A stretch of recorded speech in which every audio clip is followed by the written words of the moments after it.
Ladies and gentlemen, this is Zach Moonshine with Metal Devastation Radio, and right now on the phone with me, I have Jay from the band Ides of Gemini. What's going on, Jay? Well, not a lot, man. I'm sitting here. It's about I don't know where you are. I'm in Los Angeles. It's 6 o'clock here, and getting ready to go on my evening walk after this. So, what's going on right now in the world of Ides of Gemini? Our new record just came out on Tuesday.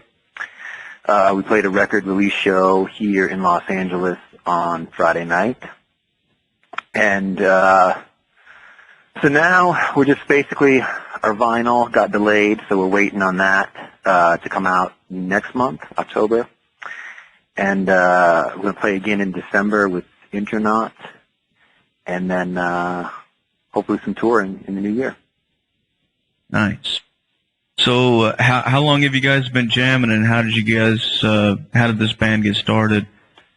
Well, I think we started in 2009 or 10. I forget exactly. But it started basically, Sarah, our bass player and singer, was in another band called Black Math Horsemen. And I used to help them out at shows, like, help carry gear and sell merch and all that stuff. I'm just really impressed with her. I mean, she's a very talented lady, and she has an incredible voice. So, I thought at some point that I would, try to write some songs for her. So I started working on that a little bit just on my own. And then Black Math Horsemen got booked to play the Roadburn Festival in Holland. And, so I was going to go with them. We all got on, it's going to be a whole 2-week tour, including the festival. We got on the plane. We're sitting on the runway when that Icelandic volcano that no one can pronounce erupted. They pulled everyone off the plane. There was no air travel for like a week or something like that, across the Atlantic Ocean. So that was like half the tour right there, so we ended up having to cancel that. But then Sarah and I found ourselves with all this free time, because we had taken all this time off to go over to Europe. So we just worked on the songs and, recorded some demo versions and that kind of thing, and that was the beginning of Ides of Gemini. Very cool, man. How did you guys come up with the name? That's another airplane story. Sarah and I took a trip to, I forget where we went, Portland or something like that. And we were coming back on the plane, and we were trying to think of names. We had like a little notebook with different things, and she's a Gemini. That was it, Ides of Gemini. I don't know how exactly it popped into my head, but that was it, the whole band is kind of done. I mean, from my perspective, all the songs are written for her. The focus of the band, is kind of her voice. So I think it's appropriate that it would be, a Gemini-related thing, since she's the only Gemini in the band. So, I don't know. That's my version of events, and I'm sticking to it, I guess. All right, and as far as like your influences, what would you say influenced you guys as a band? I think, as far as influences, it was kind of, it wasn't, our influences weren't necessarily musical. They were more atmospheric,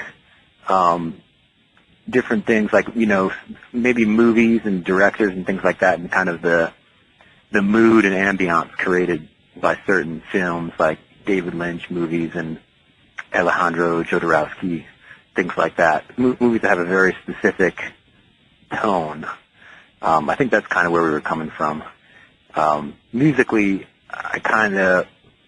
we were doing our best to not sound like anyone to the extent that you can do that these days.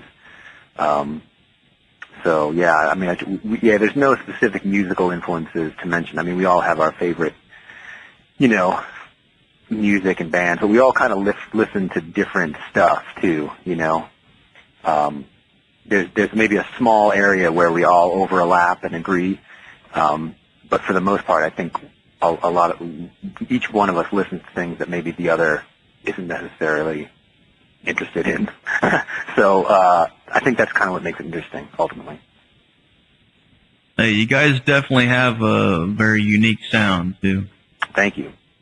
Well, I try very hard to do that. We all do. Because there's so many bands, not just today, but in any era, that are sort of takeoffs, spin-offs of sort of other more well-known bands. And that's just the way it goes. I mean, I think any band, especially when you're starting out, you kind of play the music that you are influenced by, but I try to avoid that. We try to avoid that whenever we can. We just because we like something doesn't mean we need to sound like them. I mean, my attitude is always, whatever band you happen to like, whoever your favorite band is, Black Sabbath or Thin Lizzy or Van Halen or something, they play those songs so you don't have to. That's my attitude. So, yeah. As far as I was noticing the album art, what can you tell us about that? The album art on the new record was all created by Kelly, our drummer.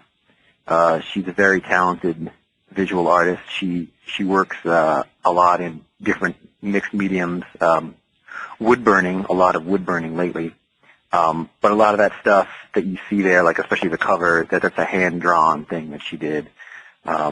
She did all the design, layout, the illustration.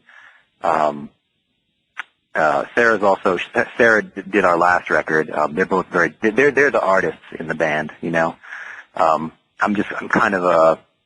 I'm more like, I don't know, I guess I kind of think of myself as a carpenter or a plumber or something like that. I put the basic structures and the foundation together for all the songs, but, yeah, I don't run around considering myself an artist, that's for sure. It's a pretty cool album cover, man. I was just looking at it, and it's when you're staring at it, you can definitely get a whole lot of different ideas from it. Yeah, absolutely. The main, I don't want to give away too much, but the sort of one of the themes, at least the cover, and then there's a song on the record called May 22nd, 1453. That's the date of a lunar eclipse. That sort of, a lot of people feel that signaled the fall of Constantinople. And our first record was called Constantinople. And so our new record is Old World, New Wave. This is kind of, I don't know, I guess we're kind of destroying one thing to build another, in a way, the new wave. So that's kind of how we look at it. And yeah, you see that crumbling building on the cover there with the crescent moon. Our last album also had a crescent moon. There was also a sickle, which, is also representative of Constantinople. So it all ties together. Nice. So for people out there listening that want to go check it out, buy an album or CD, T-shirt or anything, where can they go to do that? Let's see. I mean, we have, Neurot puts out our records. You can get it through them. I think iTunes has it. We have our own Bandcamp page where we have like a special CD bundle that people can get where Sarah did handmade candles for that. Kelly did a handmade wood burning. So if you order the CD package, you get the CD, you get the handmade candle, you get the wood burning. We have T-shirts up there. And then, if you just want the CD, Neurot Recordings has that. I'm pretty sure it's on, iTunes and all the usual digital places. I don't frequent those kind of spots, so I don't know. But I'm assuming it's there. Yeah, so, but I can tell you for sure those where you can get them. And then, yeah, our vinyl, for people who are interested in vinyl, our vinyl was delayed, sadly. It was supposed to be out on September 16th, the same date as the CD, but it was delayed, so it will not be in stores until October 21st. Okay. Well, that's coming up here pretty soon. Yeah, not too long, about a month. Right on, man. Well, you guys, what kind of plans do you guys have for the future? Well, the next thing we're working on is we're going to put out a 7-inch for Record Store Day, which I think is in April, I think. So we're going to do that through Magic Bullet Records, which is put out, they put out a 7-inch of ours before, and also a split EP that we did a few years ago. So putting that out in April, which will have 2 new songs, one that was recorded at the same time as the album, and then one where we're actually working on it right now. We're doing a very special cover song that I guess I won't reveal it right now. But it's only a cover in the sense that we're not playing any of the music the way the original was done. We're just using the lyrics and writing our own music. So it's only sort of a cover, I guess, halfway a cover. It's a song inspired by another song, I guess you could say. So yeah, we're doing that in April, and then hopefully touring next year. That's what we're kind of ironing out right now, all the details for that stuff. Right on, man. Yeah. We'll definitely look forward to hearing more from you guys for sure. Yeah, thank you, Zach. I appreciate it, man. No problem. Is there anything else you want to add before I? No, that's it, man. Thank you very much for the interview. Thank you for the interest in the band. Thanks for playing us on the station, on the show. We really appreciate it. Hey, no problem, dude. Yeah. Well, before I let you go, Jay, I got to get you to make a station tag. Cool? Sure. What do I gotta say? Just say this is Jay from Ides of Gemini, and you're listening to Metal Devastation Radio. Okay. This is Jay from Ides of Gemini, and you're listening to Metal Devastation Radio. Awesome, dude. Got it. Cool. Thanks, man.